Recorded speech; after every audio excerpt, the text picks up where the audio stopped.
అన్ని పక్కనోడు బట్ట కాల్చి ముఖాన్ని వేసి వెళ్ళిపోవడమే. బెంగళూరు నుంచి రావడం, ఫ్లైట్ దిగడం, 4 మాటలు మాట్లాడడం, బట్ట కాల్చి ముఖాన్ని వేయడం, మళ్ళా వెళ్ళిపోవడం. చెప్పాను కదా, పింక్ డైమండ్ అట్లానే పోయింది. పింక్ డైమండ్ అన్నావు, కేసు వేసావు, విత్డ్రా చేసుకున్నావు. నెక్స్ట్ బాబాయిది. ఇట్లా ఎంతకాలం ప్రజల్ని మోసం చేస్తారు మీరు? ఫేక్ ప్రచారాలు ఆపమంటున్నారు. నాకు నిజంగా బాధ అనిపించింది పొద్దున్న ఇన్సిడెంట్ చూసిన తర్వాత. టీవీ ఓ 2 నిమిషాలు చూస్తా ఉంటేనే దాని మీద కూడా శవాల మీద పేలాలు ఏరుకునే రకంగా తయారైంది. మరొక్కసారి చెప్పబోయేటువంటిది ఒకటే, అదానీ వచ్చినా ఈ రాష్ట్రానికి చంద్రబాబు నాయుడు నుంచే వచ్చింది. గూగుల్ వచ్చినా చంద్రబాబు నాయుడు. ఇంకా ఇది అండర్ సీ కేబుల్ అంట. నిన్న లెటర్ రాశాడంటే సింగపూర్ గవర్నమెంట్ వేస్తుంది, జగన్మోహన్ రెడ్డి గారు సిఫీ వేస్తోంది. ఇవాళ అసలు ఎవరు కేబుల్ వేస్తున్నారు? నువ్వు ఎవరికి లెటర్ రాశావు? గవర్నమెంట్ ఎక్కడన్నా కేబుల్ వేసిందా? ఏంటండి అసలు?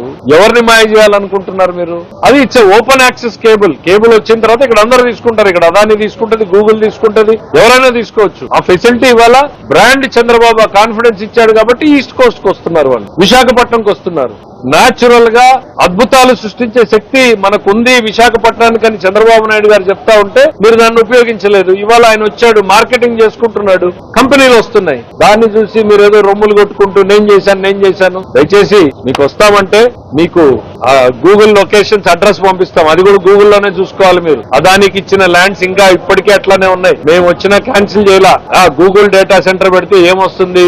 200 ఉద్యోగాలు రావన్నారు. మరి ఈ రోజు ఎందుకు అంత రొమ్ములు ఇచ్చుకుంటున్నారు? గూగుల్ డేటా సెంటర్ తో పాటు అద్భుతం జరగబోతోంది. ఈ రోజు విశాఖపట్నంలో ఆర్టిఫిషియల్ ఇంటెలిజెన్స్ టెక్నాలజీకి సంబంధించినటువంటి మేజర్ హబ్ అక్కడ రాకపోతుంది. ఎప్పుడైతే అది వచ్చిందో దాని చుట్టూ ఆ వ్యవస్థను వాడుకునేటువంటి కంపెనీలు వస్తాయి. ఆ ఎకో సిస్టమ్ డెవలప్ అవుతుంది. అవన్నీ లేట్ గా తెలుసుకున్నట్టున్నారు జగన్మోహన్ రెడ్డి గారు. ఏముంది, గోడౌన్ పెడతారు, ర్యాకులు పెడతారు, కంప్యూటర్లు పెడతారని చెప్పిన ఆయన ఇవాళ గూగుల్ గురించి మాట్లాడుతున్న సంతోషం. నువ్వు కూడా ఇన్ఫర్మేషన్ టెక్నాలజీ గురించి మాట్లాడావంటే అది చంద్రబాబు నాయుడు గారు అచీవ్మెంట్ అనేటువంటిది నేను చెప్పదలుచుకున్నాను.